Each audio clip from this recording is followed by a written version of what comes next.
What is up, golf fans? And welcome back to another episode of Fairways and Dreams. I'm your host, Jeff Hartman, on this Tuesday podcast where I talk about whatever I want in the game of golf. And in this episode, I am kind of fed up with what I like to call the couch rules officials in the game of golf. This will all make sense. It'll all come together. Don't worry about it. We'll talk about the latest news. Akshay Bhatia obviously wins. I never know if I say his last name correctly, but Akshay, we're just going to call him Akshay, first name basis. He wins the Arnold Palmer Invitational, but already there's people that are kind of putting some slander on this, and this is where it's all going to stem from. So the couch rules officials, they're back, and social media gives them a platform to go out and say, we caught this guy doing this, that, or the other.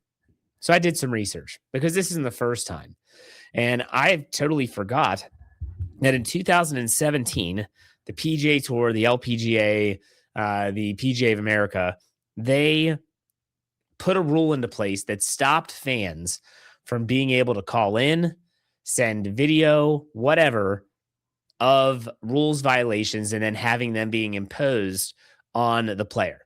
They all did this. And so in 2017, this started in 1987. So in 1987, that was when, and I've talked about this on this show before, where it was Craig Stadler in 1987, he was playing at Torrey Pines. He was underneath a tree, like a smaller pine tree.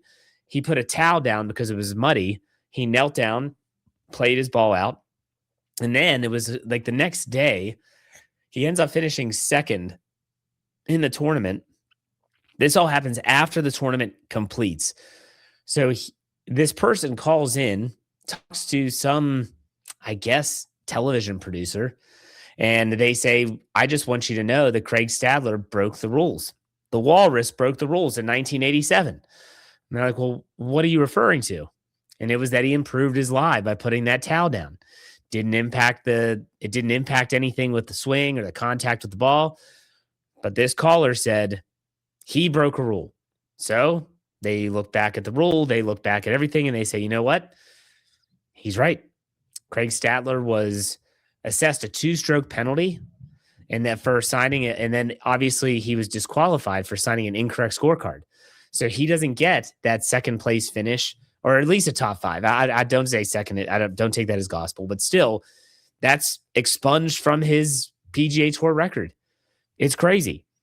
There are other situations. Lexi Thompson in 2017, she was right near the putting surface and she marked her ball.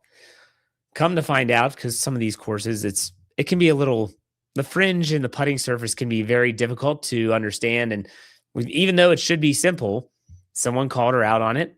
She took a 2-stroke penalty, signed an incorrect card. She ends up losing the tournament in a playoff because of those 4 penalty shots that she was assessed. It was after that the PGA said, we're done with this. We can't do this anymore. But that doesn't mean that there isn't still stuff like this going on right now. So despite all the changes I just talked about, people are up in arms over Akshay and his broomstick putter. Now, I don't know if you all saw, a lot of people on social media, mainly Twitter, are really, really pissed. And they are saying that Akshay is anchoring his putter to his chest. And they have some very striking visual evidence, although it is tough to say based on the fact that the picture is taken right in front of the individual, meaning it's head on. You're not getting that side angle to see if there is a gap between the chest and the putter head, or the end of the grip, I should say. It's tough. It looks damning. And there are people that said he's cheated. He cheated. Daniel Berger should have won, should have been a wire-to-wire winner. This is ridiculous. I'm not going to say whether I think that anchoring should or shouldn't be a thing. Bryson DeChambeau, with his longer putter that is pinned to his arm, some people have said that's anchoring. And so what's happening is that we have this weird culture in golf where golf has tried to keep up with a lot of different rules changes. They tried to make the game more transparent. And now people are saying, well, wait a second. What are we doing here with the anchoring of the putter? If you remember, when this all started was with the belly putter. Guys were using the belly putter. I remember my favorite golfer of all time, Freddie Couples. He had a belly putter. They would just the putter would go the end of the grip would go straight into their belly. It'd anchor it in. They were putting lights out because, well, that eliminates some of the swing component of putting, which is still considered a swing or a stroke. And so they said, okay, no more belly putters. But then the long putters were still a thing, and the broomstick putters, and then the extended grips like the Bryson DeChambeau. I'll say this. I think the rules need to be changed and be more universal. But I want to say this as well. I'm not about to sit here and believe some keyboard warrior on Twitter or X over people that are playing every single week with these players. And Akshay is not the only player that uses a broomstick, but still, you're telling me that if Akshay was anchoring his putter to his chest, you don't think there'd be a rules official notified? You don't think a rules official wouldn't say something? This seems blatant. People are making it out that he's getting away with highway robbery. I just don't understand it. I don't understand everyone being up in arms. Be mad at the rule. Be mad at maybe the interpretation of the rule. But you don't always have to take things to that extreme. So when I look at it, I'm saying that if they were to change the anchoring rule, not allow it, but make it way more strict, then I think it would be way easier to police. I think that it would be a way that everyone can kind of trust the process. And again, I'm going to trust the people. I'll give you an example. Daniel Berger on Sunday at Bay Hill. You don't think Daniel Berger, after all those putts that Akshay made, that he wouldn't sit there and say, I feel like that dude's anchoring his putter. I feel like there's a mistake. I feel like that's happening. Now, Akshay is a very likable guy. Maybe some people are saying, well, if we're not going to do that to Akshay. But at the same time, I feel like something would be made of this. It just comes back to the game of golf is so unique in this respect. It's so unique to the fact that people at one time could be watching from their couch and they could call in and say, that person broke the rules. Assess a penalty. Even if they get disqualified, I don't care. What other sport can you do that? I mean, trust me, I'm an NFL fan. I wish I could do that. I wish I could call up the NFL, Roger Goodell, the dean of officiating or whatever, and say, hey, y'all missed that pass interference on the Steelers there in the fourth quarter. Please fix that. Thank you very much, and we'll move on. You can't do that. Think about baseball. I mean, before now the challenge system with pitchers and the balls and strikes, you had to suck it up and watch these umpires blow and botch calls. So I don't know why golf is still antiquated in that respect. I'm hopeful that, again, the anchoring policy gets adjusted slightly. And I don't even know what that would look like. I honestly don't know. Unless they say that they're outlawing the broomstick putters, that a putter length can be only so tall or short, whatever. That would be so drastic, though, because there are a lot of golfers that they're successful with the broomstick putter. Akshay's one of them. I think Adam Scott still uses a broomstick putter. It shouldn't have to come to that, but if this is what we're going to get every time someone with a broomstick putter or like a Bryson DeChambeau in a major, people are claiming that he's anchoring it to his left hand as he's putting. I don't know. This is a golf thing. I don't like that fans feel entitled to all their this stuff, but at the same time, this is a golf thing. They have to fix it. And unfortunately, it's kind of been a black eye on Akshay's win. His first signature win. It's his third win of his career. Every single win has been in a playoff. And what are people talking about? They're not talking about him.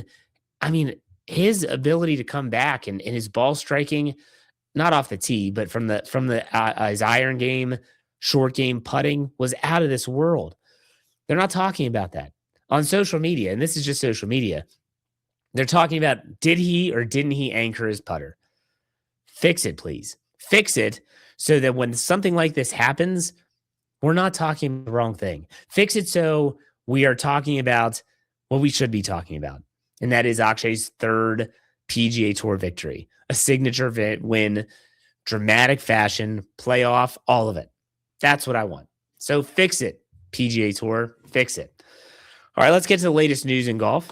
As I mentioned, Akshay wins the Arnold Palmer Invitational Signature Event playoff. Daniel Berger was one hole away from being the second wire-to-wire winner this year after Justin Rose did it. But man, you hate to see Daniel Berger, who always plays well in Florida, by the way. It's like there's a Florida swing, and he's going to compete in one of them, whether it's the Cognizant at PGA National, in this case, Bay Hill. He always plays well in Florida. But it's just crazy that Akshay wins in a playoff, and it was a wild tournament. Really great tournament. I mean, when I'm thinking about, and I watched a lot of this tournament because obviously I just love golf and I love watching it and seeing how things play out. Just amazing how it looked like Berger was going to win by 5 strokes. And then little by little, it's almost like he played too conservative. Instead of being aggressive, he just playing conservative. And even in I don't know, maybe I'm wrong. There's been a lot of video in the playoff. Berger hits it left into the rough. And he's talking to his caddy. And his caddy wants him to lay up. And he's like, no, I don't think so. And you heard this dynamic. And it's typical caddy player stuff. But at the same time, the player's got to make the decision. And he did end up putting it on the left side of the green. He did not make the 2-putt. But still, it's crazy. Just a crazy collapse. This is the second week in a row. You talk about Shane Lowry at the Cognizant, then Daniel Berger collapsing on Sunday at Bay Hill. Just crazy.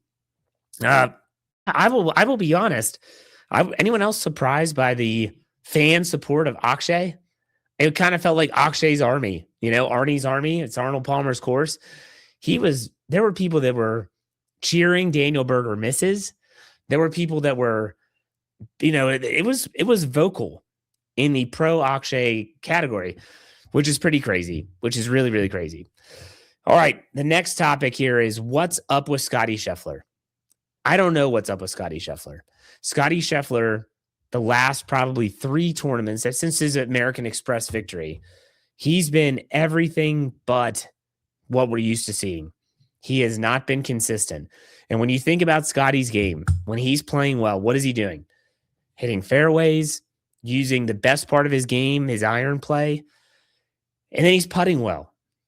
If I'm being honest, and I know that if he was honest, probably, and you may hear this week leading up to the Players, he was not a fan of Bay Hill's conditions probably, but everyone's playing him.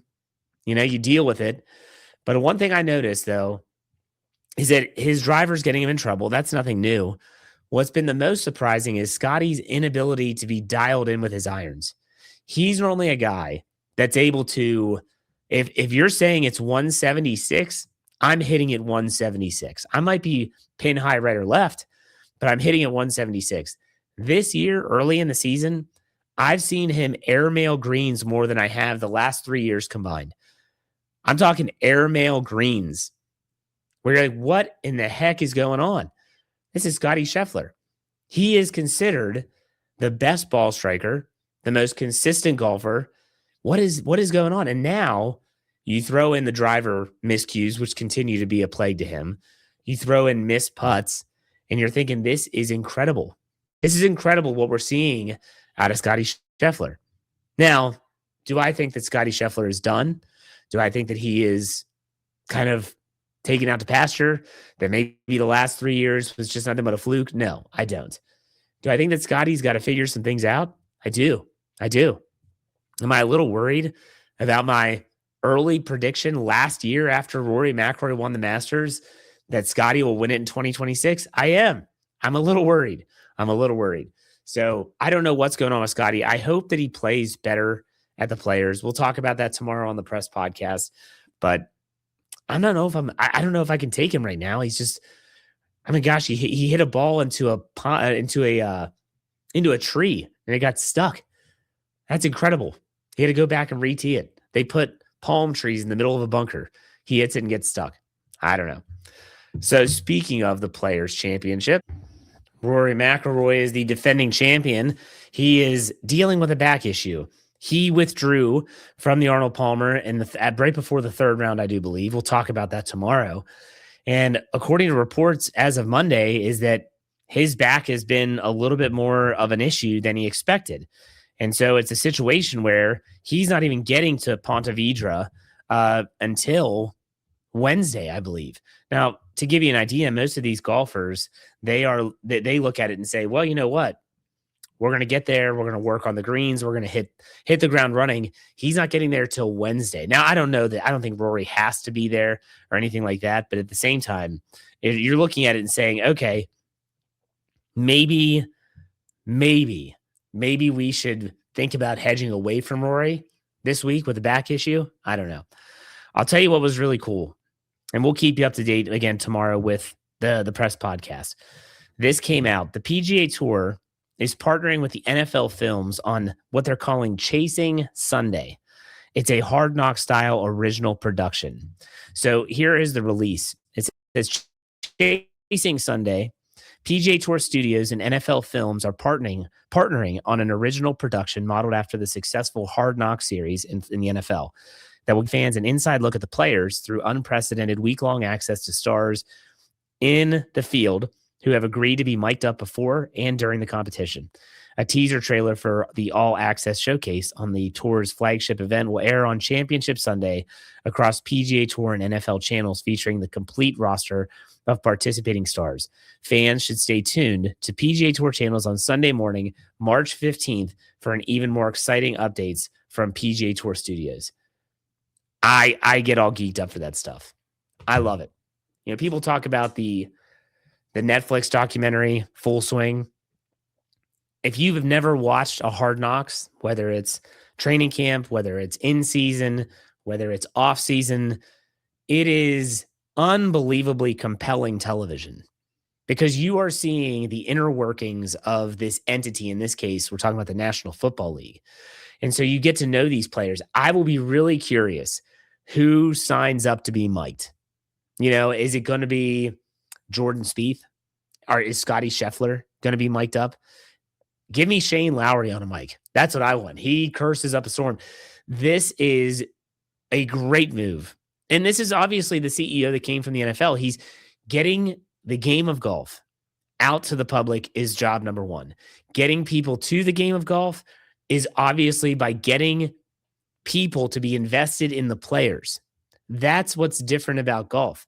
You don't have teams, organizations, off seasons. You have a small off season, but really it's just these individual players are their own organization. They run their own company, so to speak. They're their own NFL team. So you got to get people to be invested in these players. So maybe it's people are like, you know, I don't even know if he's in the field. So just take this with a grain of salt. But Will Zalatoris, the guys underwent multiple back surgeries. Someone is watching this Chasing Sunday, and all of a sudden they might say, well, wait a second. I kind of like this Will Zalatoris guy. You may have remembered him from Happy Gilmore 2 or something like that, but you could find yourself rooting for him. And if he's playing well, you're going to tune in. Maybe Joel Damon is another one that talks about how he lost his tour card and now he's been able to have some top 10 finishes and he's played well this year. You can find yourself rooting for that guy. You're going to be tuning in to see that player. That's the team. That's the guy you're rooting for. This is a genius move. Genius move. And if they're smart, they don't put it on a streaming service. Make it easily accessible to the public. Put it on YouTube. Put it on the PGA Tour's YouTube. Doesn't matter. NFL Films, have at it. Don't put this behind an Amazon Prime, a Netflix, a Peacock, whatever. Don't limit the exposure to the game. Get as many people to see this. I mean, the Full Swing documentary on Netflix is a huge success. This should be a huge success as well. I'm hoping this is going to be one of many. This is a great tournament to do it. The run-up to the Ryder Cup is unique, but I think a run-up to like the U.S. Open would be really cool. Track certain players as they're gearing up for the U.S. Open. The Masters is not going to give you access. So if you're thinking like, just do it for the Masters. Nope, you're not going to do that. But I hope that the PGA Tour realizes what they have here, and it could be a gold mine. I'm here for it. All right, that does it for me. I'll have 3 podcasts for you this week. Really struggling getting some people lined up. Just conflicts of schedules, and the NFL schedule right now is crazy with the new league year starting. So my other job is just chaotic. But at the same time, I'll get you 3. Might not be a 2-man scramble at the end of the week. It might be another course review, but still, we'll get you 3. Press podcast tomorrow. Check it out. Got my picks for the Players Championship. You know, he finishes out. Be safe, be kind, and God bless. We'll see you tomorrow. Take it easy.